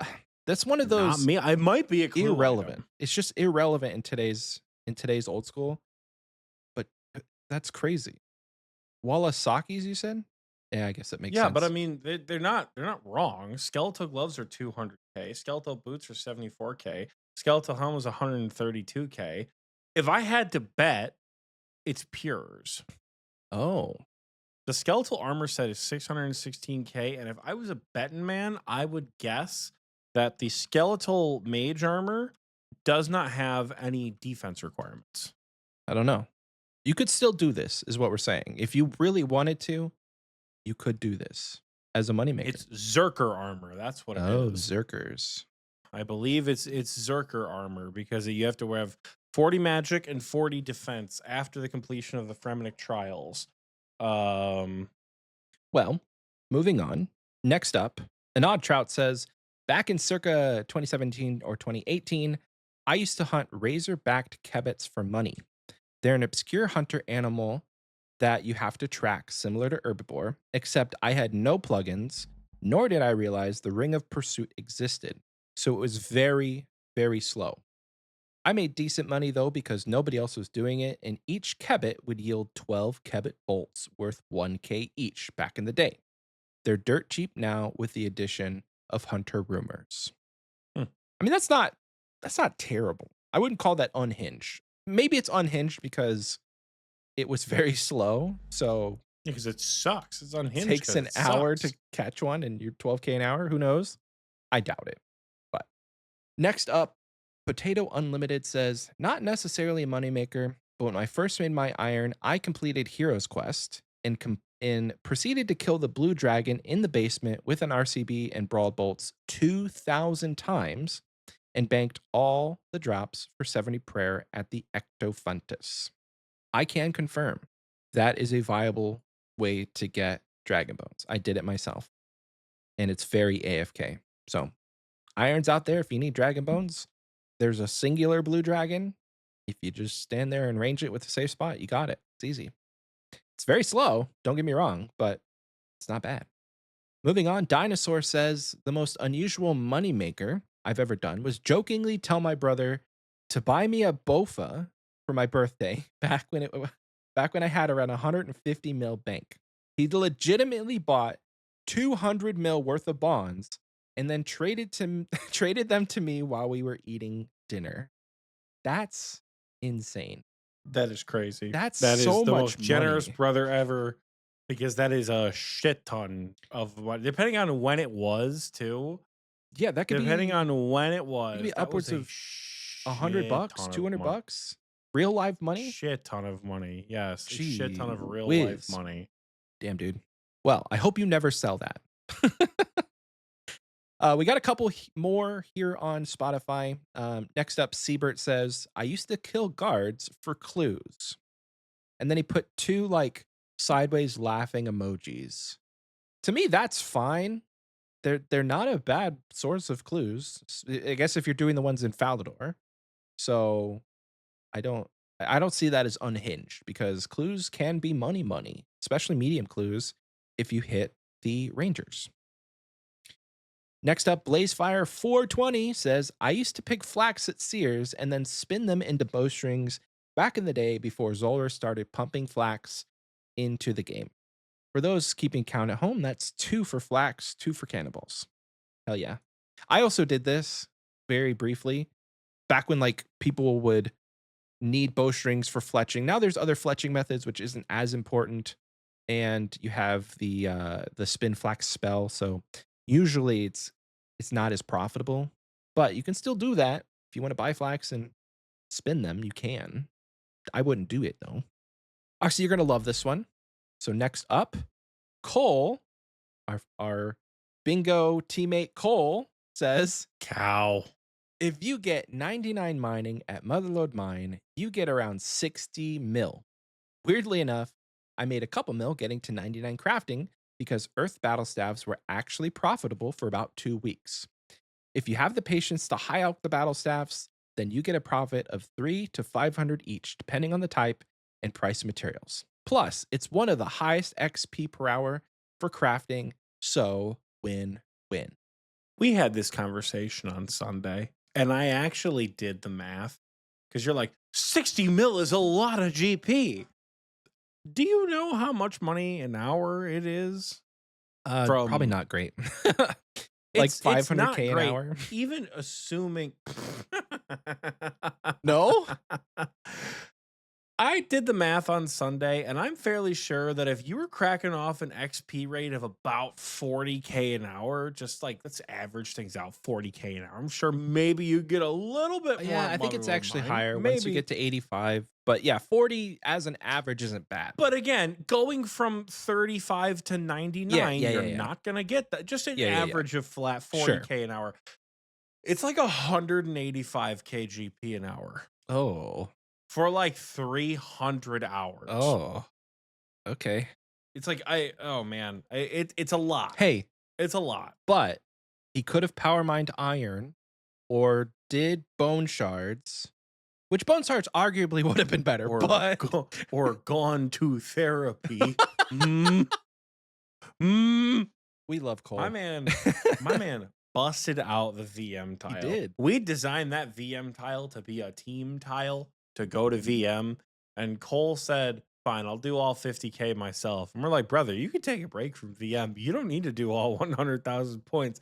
And then he posted another 50K and said, fuck you. Here's the second portion just to spite you because I told you I would do it. Like, damn, dude. Like you're allowed to have some fun in bingo, Cole. You don't need to do VM, presumably by yourself. Like it was real good. It was so thank you, Cole. Next Appreciate you. time, Cole, we can go with you and we can make Volcanic Mine not take so fucking long. That's true. But I think he got his first fire cape during bingo too. Let's go. Cole for the win. Well, folks, this is the last one for Spotify. Melvin Man says you can impersonate a bingo admin and take 5 mil GP buy-ins. Worked for me this season, let me tell you. Oh, that's funny. I mean, I have like a lot of money in my bank, so I may just run away with it. You never know. Buy another username. Who knows? It's not that much. Anyway, now we're going to, that's it for Spotify. We're going to move on over to our YouTube replies where we asked you the same question. Give us your unhinged low/mid-level moneymakers. First up, Nordic Blood says, picking flax, spinning it into bowstrings, and then selling it at the GE by the thousands. That's 3 for flax. Again, it's not a bad thing. I would not call that unhinged. It was, if you Googled Moneymakers like Moneymakers RuneScape, because this is presumably back in the day when it was actually a thing, spinning flax was very prominent. So not bad. Next up, Rafa D says, I had this crazy master plan that I was going to get rich by finding gout tubers because they were 1 mil each at the time. But after 6 hours of getting my little Addy Sim wielding ass handed to me by Broodoo bastards and finding precisely 0 goobers, that plan swiftly scrapped. Damn, dude.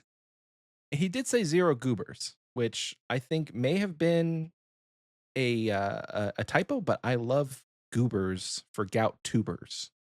So moving forward, they're goobers. Next up, this Steel Beam says, when I started playing this account after when I started playing this account after a break, I decided to make 10,000 pizzas from scratch. Pizza bases out of flour and water, to make enough money to buy a bond. My wife convinced me halfway through that they should just get membership. Thank you, Mrs. Yeah, that's a good Beams. call. Thank you so Thank you, much. Mrs. Beams. Thank you. Thank you. Thank you. Yeah, no, don't make pizzas, especially 10,000 pizzas.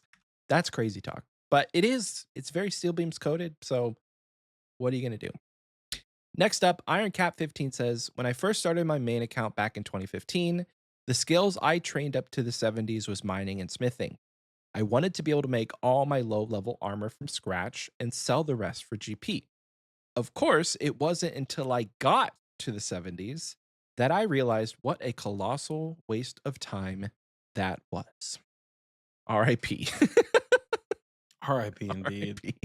Oh, next up, Starburst says, Cursed Moneymaker, did you know that the MTA enchanting room with the Onyx spell profits cosmic runes?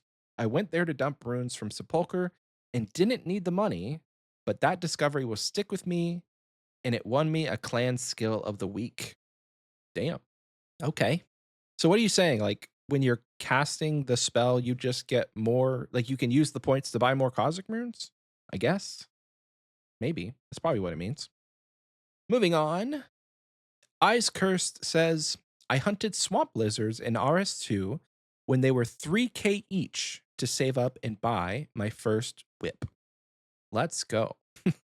That's actually hype.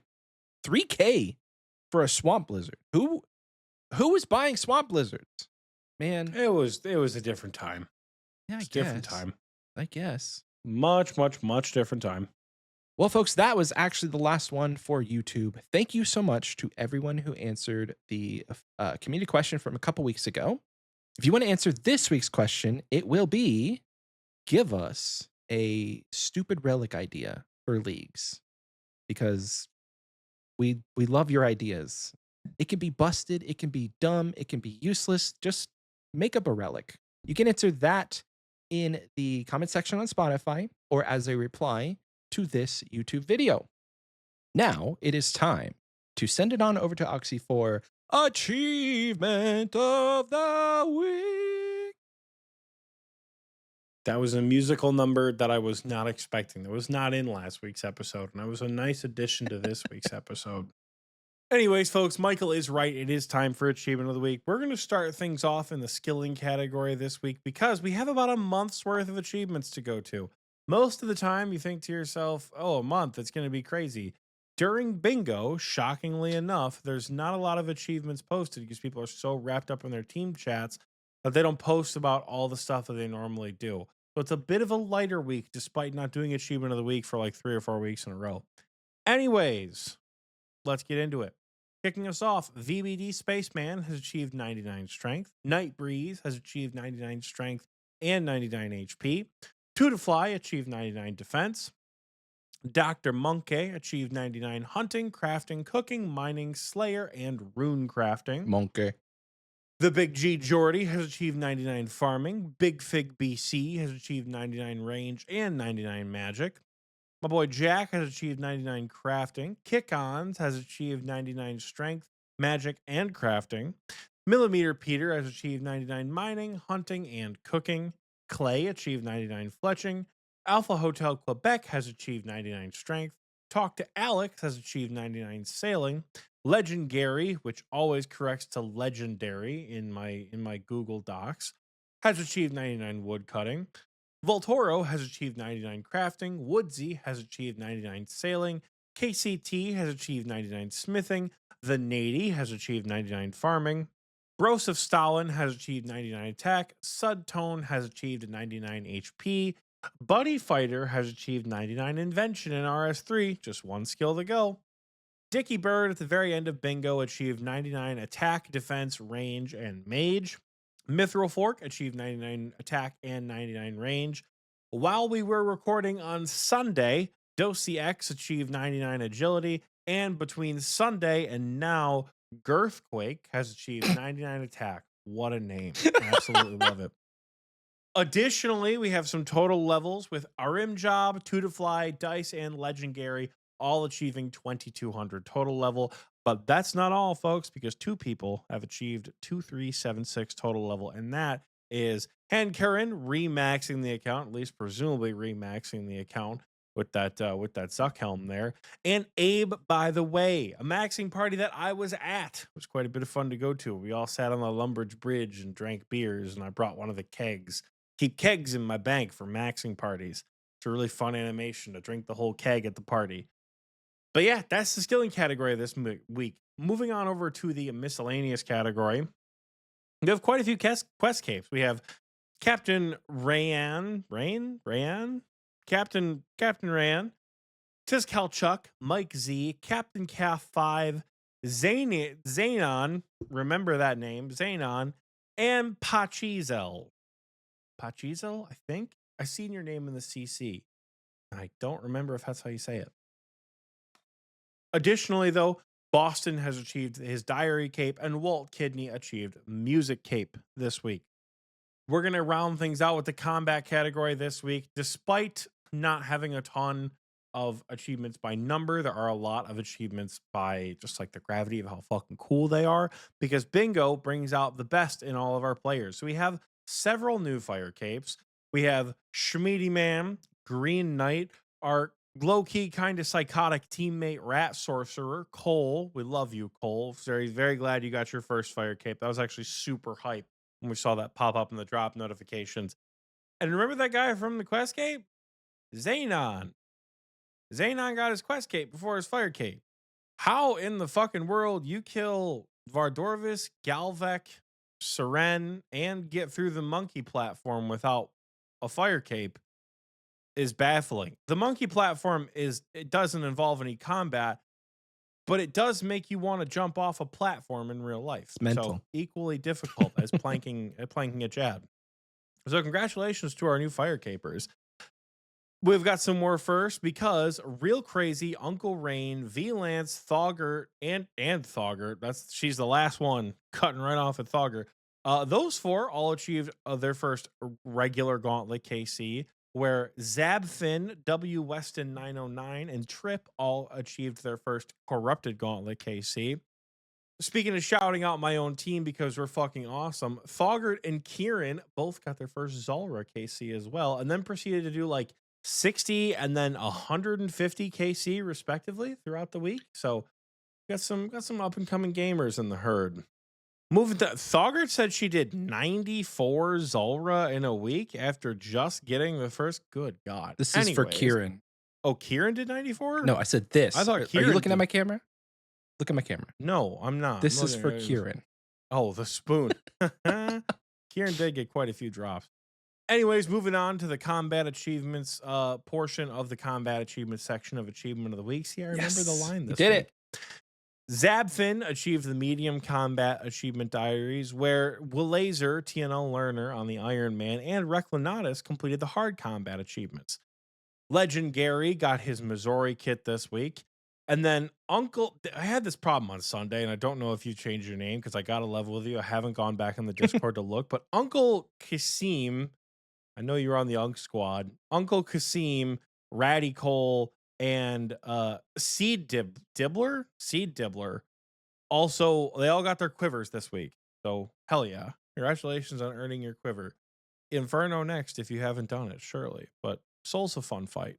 If you can get to Soul without losing your mind and having 1,000 people ask you how it's going, Soul is a fun fight.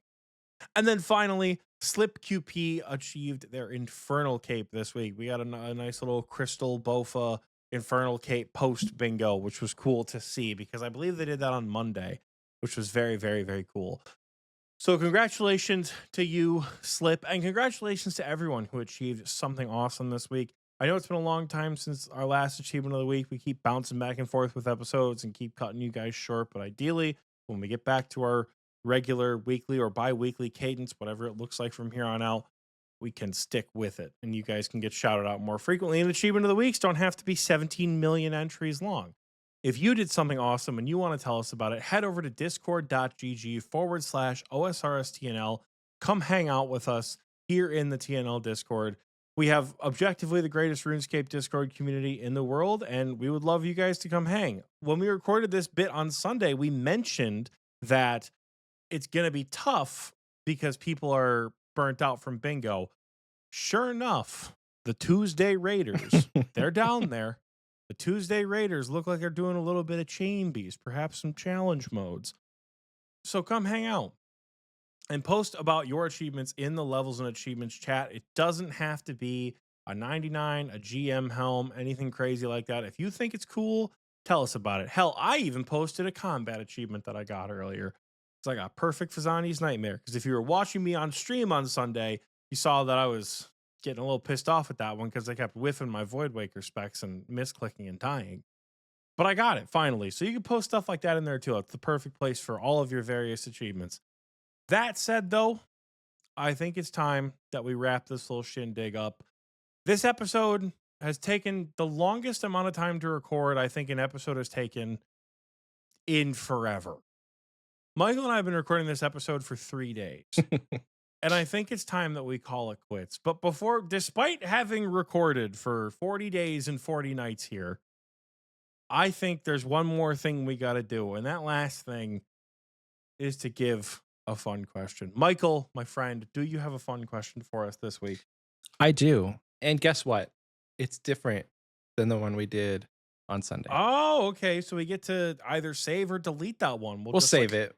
We'll give it a see. few weeks or a few months before you just forget our answers. Because I don't even remember what the fun question was. Well, there, you know what? It It doesn't was matter. something about deleting. Yeah, I remember that. Well, save it. We're bleeping that out. I'm just kidding. This week's fun question. Please bleep it out. That's actually so funny if you bleep that out. This week's kind of fun question comes from Thogart, and she asks, what is the most damage you could cause to this game and Jagex's reputation at large with the simplest update you can think of? And she says, I want to hear some real thought, not just say something like, oh, membership now costs $2 million for 1 month. So we're going to ruin the reputation of the game. Do you have anything in mind off the rip? I think I need a minute to think. Well, what I think would ruin like old school RuneScape, I think what would absolutely kneecap the player count and probably put the company under because nobody would play it anymore, if they shadow dropped that old school RuneScape is now PvP everywhere, full loot PvP everywhere you go. Oh. If they said, you know what, we need more incentive out of you guys, and real world trading actually makes us money, and they just encouraged a bunch of real world trading for the GP, Yeah. they would, first of all, tank their reputation because, wow, that's really shitty. And the player count would just like, I probably wouldn't log back in on my main.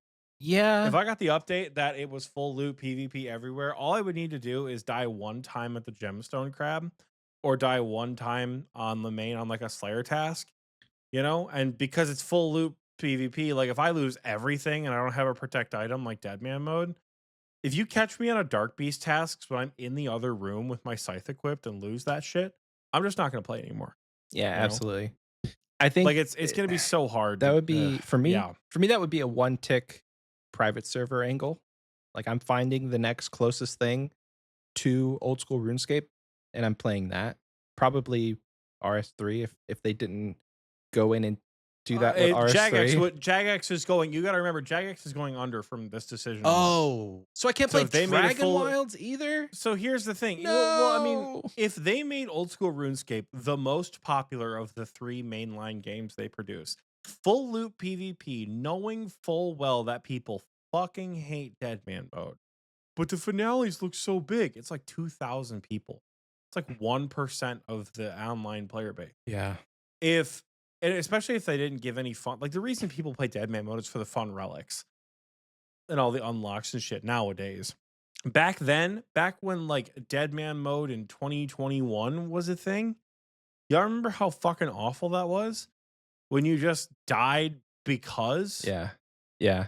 there was no incentive, there was no main game rewards, there was nothing. Like you you just don't- got killed. You don't even have boosted XP at that point. So Do you remember back in the day when you used to lose XP when you got killed? in Deadman, You would lose the top 10 most expensive items in your bank, and In you would XP. lose XP in like every skill. It was fucking awful. So people don't like that. People don't like full loot PvP. Look at what's the game Amazon tried to make?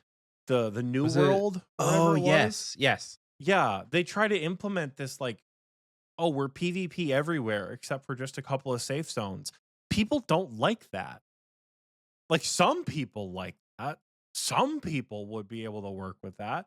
But most people would not be able most people would not like that. No. And full loot PvP in old school RuneScape in its current state, especially if there was no warning, if it was just like boom, shadow drop, Falador massacre everywhere. No, we're not changing it back. We don't care how much you don't like it.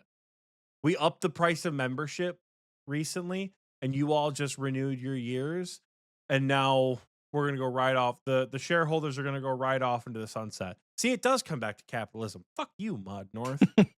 Uh, we're never gonna get them creator bans. I said it on Sunday, and we had it out because the episode corrupted. We made it all the way back. Jagex says, "Hey, the private equity company made their money because we increased the membership prices for you guys. Full loop PvP everywhere. Game's gonna die. Company's gonna go under. See you later." That I think kills the game. Ugh, I hate it. And there's one thing I think I would hate more, and I'm actually surprised you didn't say this. I was 95% sure you were going to say this. I think it would tank old school RuneScape and tank Jagex's reputation if they fired their artists and started using AI for game design. That would be I don't think I would play. That is so diabolical. I couldn't even process that as a potential. Oh. Like I thought of an actual game update. Oh, I mean, yeah. Not a filthy fucking corporate tech slop update. Sorry, Ghost. Sorry, Jerv. Sorry, Grub. You sorry fucks no longer have a job anymore. But it's like RuneScript, only it's Rune GPT now. Fuck you guys. I think I would crash out. Yeah. I would it'd be the first and only time in my life I would consider going somewhere to get a tattoo covered. That's how fucking angry I would be. And I love my DDS tattoo. Yeah. I would be so fucking angry. Yeah. It's a if they cover up said, angle. "Oh, we're using AI in our game now." Fuck. Not my game. That would for me that would tank their reputation. Because I'm I going tried to to World of go Warcraft.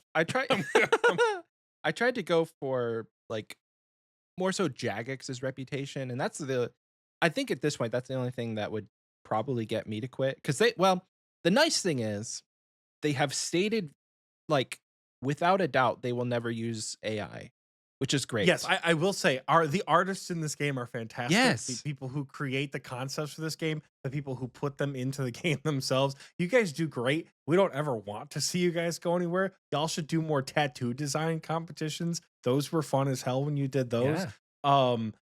But oh my God, if we woke up one day and they said, yeah, we fired the art team, we fired the music team too. Fuck you, Julian Surma. We fired the music team, and now it's our AI artist music. Oh God, I think I think I'd go into a psychotic break if that happened. I gotta be honest with you. I would draw the line at just the artists, but like it's not outside of the realm of possibilities that a gaming company would just use AI for everything.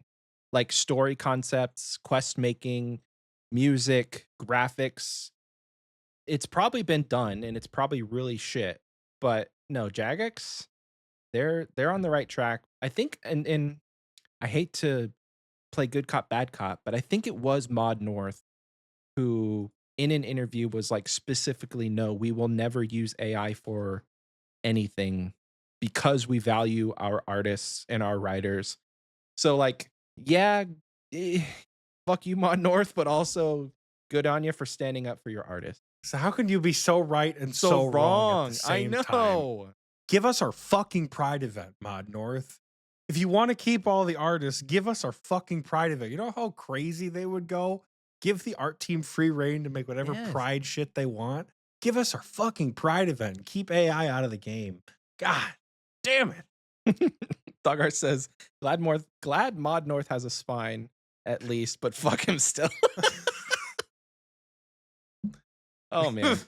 Well, Thogart, thank you so much for that fun question. It did make my blood boil just a little bit, but I think that was the point.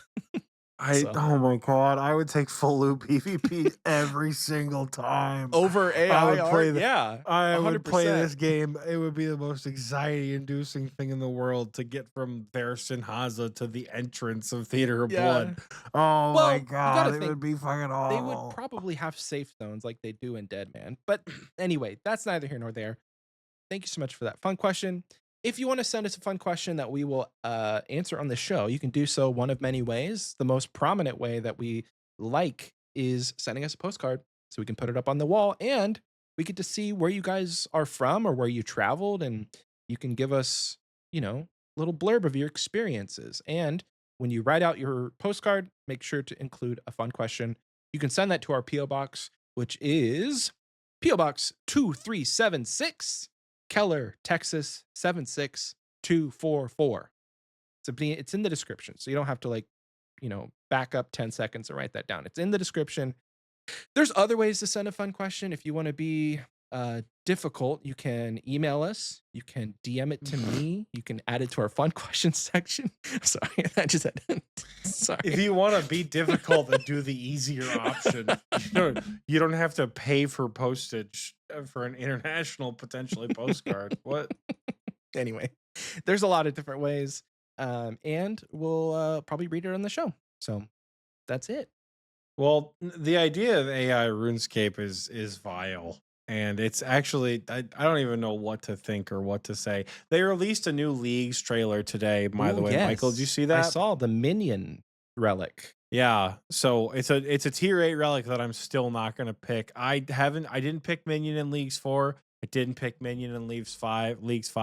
I'm probably still not gonna pick Minion in League 6, though I think the concept of the Zamrock cool. items is pretty cool. They've buffed the it relic does. for sure. They've buffed it from just like, hey, you get to summon a thrall. Now it picks up your items for you, which is kind of cool. And it uses Zamrock items to buff it. Kind of neat. And it goes off of what we said earlier, where relics and regions and echo bosses are so in tune, because if you look at what they offer the Zammy capes and the Zamrock Godsword. That's Asgardian Wilderness, but then you also have clues that are global that shit out Zammy items. Yeah. I'm like, who knows? What could it mean? Yeah. Right? So many things that we'll have to look at, so many things that we'll have to consider for this upcoming here League 6. I'm sure you'll hear us talk about it here very, very, very soon. With that though, folks, this episode has taken 8 years to record, and it's only going to take about 30 seconds to wrap up. We will talk to you all here in a few weeks. We love you all very dearly. Happy scaping, everyone. Bye. Bye.